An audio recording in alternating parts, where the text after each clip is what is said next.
Depuis des générations, au cœur des traditions africaines, se transmettent des histoires puissantes et pleines de mystères, des légendes qui traversent les siècles.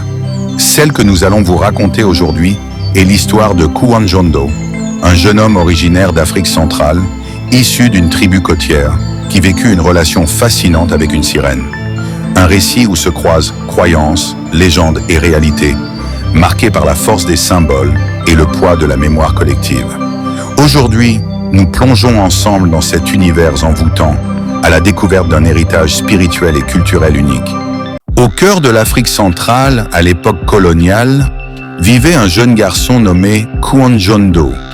Il n'était pas comme les autres, à la fois élève des Blancs et fils des traditions africaines, il portait en lui deux mondes. Il n'était pas un enfant comme les autres. Alors que la plupart des jeunes de son village n'avaient jamais foulé l'école des Blancs, lui avait reçu cette chance rare. Étudier, apprendre à lire, écrire et compter, tout en restant profondément attaché aux traditions ancestrales transmises par sa famille et sa tribu. Issu d'une famille modeste mais respectée, Kouandjondo brillait par son intelligence et ses aptitudes. Le jour, il apprenait les leçons des colons, et le soir, il écoutait les récits, les proverbes et la sagesse africaine autour du feu.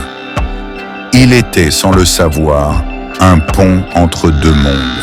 Chaque matin et chaque soir, pour se rendre à l'école ou rentrer au village, il avait le choix entre deux chemins. La route principale tracée par les colons, où circulaient camions et voitures chargés de bois, de café et de cacao. Ou bien la plage de sable blanc, berceau de calme, bercé par les vagues et le souffle de l'océan. Chaque jour, pour aller à l'école, Kouandjondo choisissait son chemin. La route des colons, bruyante et poussiéreuse, ou la plage, douce, calme et bercée par l'océan. Kouandjondo préférait souvent la plage. Ses pieds nus caressaient le sable doux et son esprit se laissait emporter par la brise marine. Mais ce jour-là, son destin bascula. En revenant comme d'habitude de l'école, alors qu'il traversait une petite rivière qui se jetait dans la mer, pieds nus, ses sandales à la main et son sac d'écolier sur le dos, il aperçut dans l'eau un éclat d'or. Intrigué, il se pencha. C'était un médaillon magnifique, d'une beauté envoûtante. Sans réfléchir, il le ramassa et le glissa dans la poche de sa culotte. Il ignorait qu'en acceptant ce présent, il venait de répondre à une invitation mystique. Arrivé chez lui, fidèle à ses habitudes, Kouandjondo prit sa petite pirogue de pêcheur. Car s'il allait à l'école des Blancs, il n'en restait pas moins un enfant de son peuple. Il savait pêcher et rapportait souvent de bons poissons frais, régalant sa mère, ses tantes et ses sœurs. Ce soir-là, il rama avec force, direction les profondeurs de la mer, un lieu sacré que les anciens appelaient Motema à Ngaba Yameduma. C'était là qu'il trouvait les poissons les plus abondants. Il se mit donc à pêcher à cet endroit. Kouandjondo, un pêcheur aguerri, ne se doutait pas que ce jour changerait son destin. Au commencement, il ne s'agissait que d'une simple partie de pêche. Il jeta l'ancre et commença à pêcher. Mais soudain, tout changea. Le ciel s'assombrit d'un coup. Des vagues gigantesques se levèrent.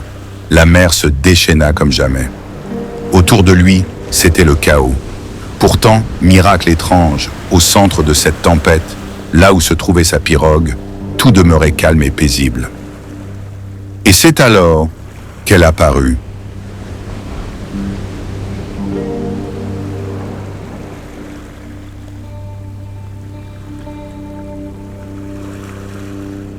C'est alors qu'elle surgit des profondeurs, une créature d'une beauté indescriptible.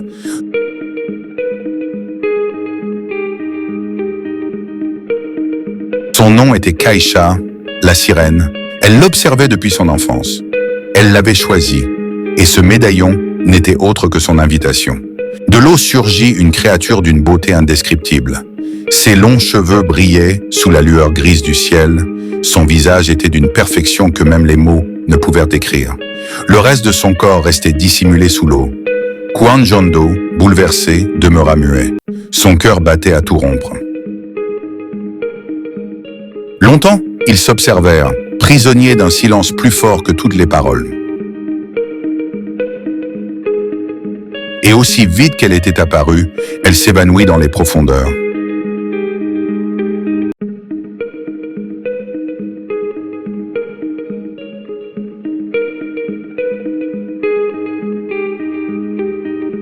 Et la mer se calma à nouveau, comme si rien de tout cela ne s'était passé.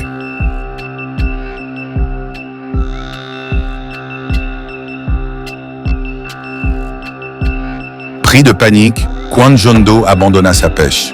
Mais dans son cœur, quelque chose avait déjà changé. Ce jour-là, il ne ramena aucun poisson. Mais il ramenait avec lui quelque chose de bien plus grand. Un secret, un mystère, une destinée. De retour chez lui, Kwon Jong-do s'enferma dans sa chambre, pris de peur mais aussi d'émerveillement. Il ne pouvait s'empêcher de penser à elle, revivant ainsi scène par scène, acte par acte, le dénouement de tout ce qui s'était passé ce jour-là. La femme, elle aussi, resta silencieuse. Ses yeux fixaient Kwon Jong-do avec intensité. Depuis des années, elle l'observait. Depuis son enfance, elle l'avait choisi. Elle avait jeté sur lui son désir. Et ce médaillon qu'il avait trouvé n'était rien d'autre qu'un appel, une invitation qu'il avait acceptée sans le savoir. Ce n'était que le début. La sirène Kaisha n'avait pas dit son dernier mot. Elle l'avait observé depuis longtemps, depuis son enfance. Elle l'avait choisi, et maintenant qu'elle s'était présentée à lui, après qu'il eut pris le médaillon dans l'eau, leur histoire n'était pas prête de s'arrêter là. Kwon Jong-do croyait que tout était terminé, mais ce n'était que le commencement. Ce qu'il a vu ce jour-là allait bouleverser son destin à jamais. Une sirène, un médaillon, un destin scellé. L'histoire de Kwon Jong-do ne fait que commencer, et la suite arrive bientôt. Qui était vraiment Kaisha? Pourquoi avait-elle choisi Kwon Jong-do? La vérité se cache dans les profondeurs. Ne manquez pas le prochain chapitre. Abonnez-vous dès maintenant.